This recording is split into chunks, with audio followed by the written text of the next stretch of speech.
मित्रों, आप सभी का डीपीआईएस में स्वागत है, देवप्रयाग में स्वागत है। और उत्तर प्रदेश सरकार ने अपना एक बड़ा धमाका फिर कर दिया है। उत्तर प्रदेश सरकार कहें तो उत्तर प्रदेश माध्यमिक शिक्षा सेवा चयन आयोग, जो उत्तर प्रदेश के युवाओं के लिए नौकरी पाने का सबसे बड़ा सपना होता था, वो था यूपी पीजीटी और यूपी टीजीटी। और माध्यमिक शिक्षा सेवा चयन बोर्ड ने अपनी एक नियमावली जारी कर दी है, अर्थात एक नई नियमावली लाई गई है। उस नियमावली में आपके सपनों को तोड़ दिया गया है और बहुत बड़े बदलाव किए गए हैं। वही बदलाव आज हम आपके साथ चर्चा करने चल रहे हैं। अभी आज ही नई नियमावली घोषित कर दी गई है।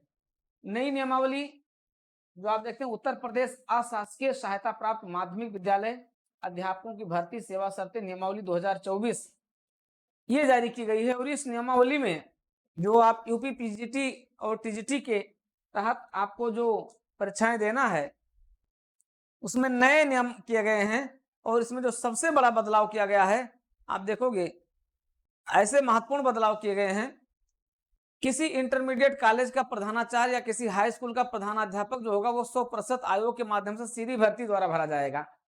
मतलब अब जो मैनेजमेंट से भरे जाते थे, या इसलिए जो लोग प्रधानाचार्य बनते थे और प्रमोट होकर के आते थे, वो कुछ भी नहीं होगा। अब सीधे 100% प्रधानाचार्यों की भर्ती की जाएगी, वो आयोग द्वारा की जाएगी। पहली बात। दूसरी बात है, किसी इंटरमीडिएट कॉलेज का प्रधानाचार्य ये हो गया, प्रवक्ता श्रेणी के जो अध्यापक होंगे वो 50% आयोग से सीधी भर्ती द्वारा भरे जाएंगे। जो प्रवक्ता होंगे, इंटरमीडिएट वालों को पढ़ाएंगे, वह 50% आयोग के माध्यम से भरे जाएंगे। और 50% प्रशिक्षित स्नातक श्रेणी में से जिन्होंने भर्ती के प्रथम दिवस को इस रूप में 5 वर्ष की सेवा पूरी कर ली है, जो टीजीटी ग्रेड में 5 साल की सेवा पूरी कर चुके हैं, वो प्रमोट होकर के और पीजीटी ग्रेड में भी जा सकते हैं। ये भी एक प्रावधान किया गया है। ठीक है। इसके अलावा देखिए, जो एक जो बहुत बड़ा बदलाव है, और फिर आप देखिए जो प्रशिक्षित स्नातक श्रेणी के जो अध्यापक हैं, जो टीजीटी ग्रेड के होंगे, वो 100% आयोग के माध्यम से ही भरे जाएंगे। ठीक है। अब देखिए, संबद्ध प्राथमिक खंड के अध्यापक जो होंगे 100% आयोग के माध्यम से ही भरे जाएंगे।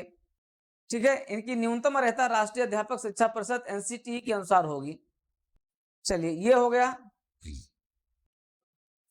तो कई सपने आपके पूरे होने थे, वो सारे सपने अब जो है क्या हो गए हैं। अब सपनों पर क्या हो गया है, जो चार चांद लगता था, अब वो जो खग्रास हो गया है। ठीक है।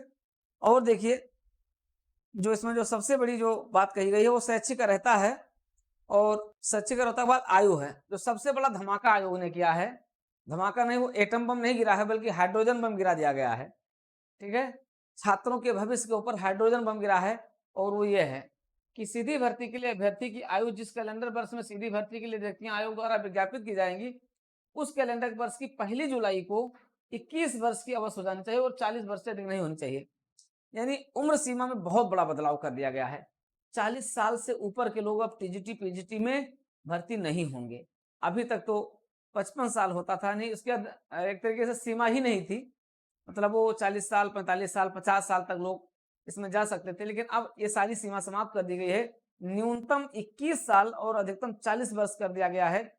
यानी अध्यापक बनने का सपना आपका समाप्त हो चुका है। अब उसमें जो 95% लोग, एक तरीके से 90% लोग 40 के पार वाले होते थे, यानी जब वो पीसीएस नहीं होते थे, आईएएस नहीं होते थे, और अन्य जो कंपटीशन की होती हैं, जब उनको हार जाते तब वो टीजीटी पीजीटी की ओर जो है मुड़ते थे कि चलो टीजीटी पीजीटी दिया जाए। और 1 साल 2 साल 3 साल में क्या करते थे, 1 साल 2 साल के भीतर वो उसको कैप्चर कर भी लेते थे, यानी वो अध्यापक बन भी जाते थे, प्रवक्ता बन जाते थे। लेकिन अब प्रवक्ता नहीं बन पाएंगे, क्योंकि अधिकतम उम्र सीमा 40 साल निर्धारित कर दी गई है। ये निर्णय वास्तव में बहुत गलत निर्णय है, क्योंकि इसके बाद एक बहुत बड़ी मौत होती थी, जो जाकर के और 40 वर्ष के बाद जो है पीजीटी ग्रेड में बैठती थी, टीजीटी में बैठती थी। वो लोग सफल भी होते थे और एक अच्छे अनुभव वाले अध्यापक के रूप में वो लोग अपनी सेवाएं भी देते थे। शायद इसको अब रोक दिया गया है। इसलिए आयोग द्वारा किया गया ये निर्णय एक तरीके से क्या है, गलत निर्णय है। इस पर पुनर्विचार की जरूरत है और पुनर्विचार किया जाना चाहिए, अन्यथा ये स्थिति उपयुक्त नहीं होगी। ठीक है।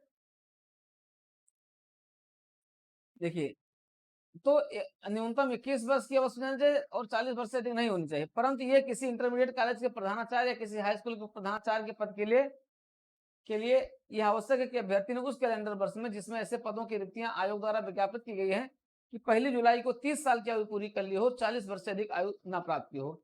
यानी अगर आप प्रिंसिपल हैं तो आपके लिए 30 से 40 साल की उम्र आपकी होनी चाहिए। यह भी गलत है, क्योंकि प्रिंसिपल बनने के लिए तो 40 साल के बाद का अनुभव होना ही चाहिए। इसलिए इसके फेवर में भी मैं नहीं हूं और मैं इसका विरोध करता हूं, हर मंच से विरोध करता हूं, और ये बिल्कुल नहीं होना चाहिए। परंतु ये और की अनुसूचित जातियों, अनुसूचित जनजातियों और ऐसे अन्य श्रेणियों के अभ्यर्थियों को जो सरकार द्वारा समय समय पर अनुसूचित की जाएंगे, अभ्यर्थियों की उच्चतर आयु सीमा उतने वर्ष अधिक होंगी जितने की विनिर्दिष्ट की जाए। अध्यापक के किसी पद पर सीधी भर्ती के लिए अभ्यर्थियों का चरित्र ऐसा होना चाहिए, बाकी तो चरित्र की बात है, शारीरिक स्वस्थता की बात है, ठीक है। तो ये रहा है, अब भर्ती प्रक्रिया आयोग के माध्यम से सीधी भर्ती होगी। और सबसे बड़ी बात और जो की गई है कि प्रशिक्षित स्नातक एवं शासकीय सहायता प्राप्त माध्यमिक विद्यालयों संबंध प्राथमिक विद्यालय में शिक्षण हेतु प्राथमिक अध्यापक के पद के संबंध में लिखित परीक्षा के परिणाम प्राप्त करने और उन्हें सारणीबद्ध किए जाने के पश्चात आयोग नियम 6 के अधीन SC ST के लिए भी ऐसी सूची तैयार करेगा, ठीक है। और एक जो सबसे बड़ा निर्णय हुआ है कि अब PGT और TGT दोनों में इंटरव्यू समाप्त कर दिया गया है। अब ना TGT में इंटरव्यू होगा ना PGT में होगा।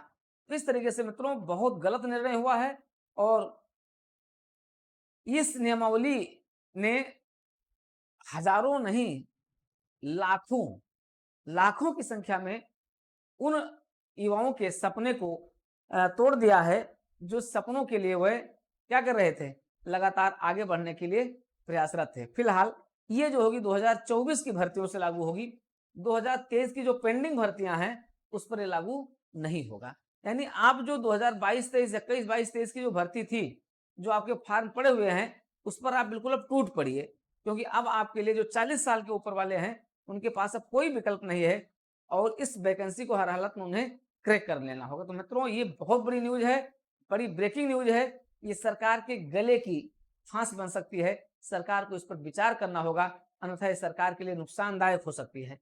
इसलिए इस पर बौद्धिक लोगों को विचार करना चाहिए, जिम्मेदार व्यक्ति जो उस महत्वपूर्ण पद पर बैठे हैं उन्हें भी इसके लिए इस पर विचार करना चाहिए, ठीक है। तो बस यही तक। और निश्चित रूप से ये अध्यापक भर्ती परीक्षा और शिक्षकों के लिए, अध्यापकों के लिए, आने वाले अध्यापकों के लिए उपयुक्त नहीं है। तो ठीक है, आज की क्लास यहीं तक, फिर हम लोग ब्रेकिंग के साथ मिलते रहेंगे।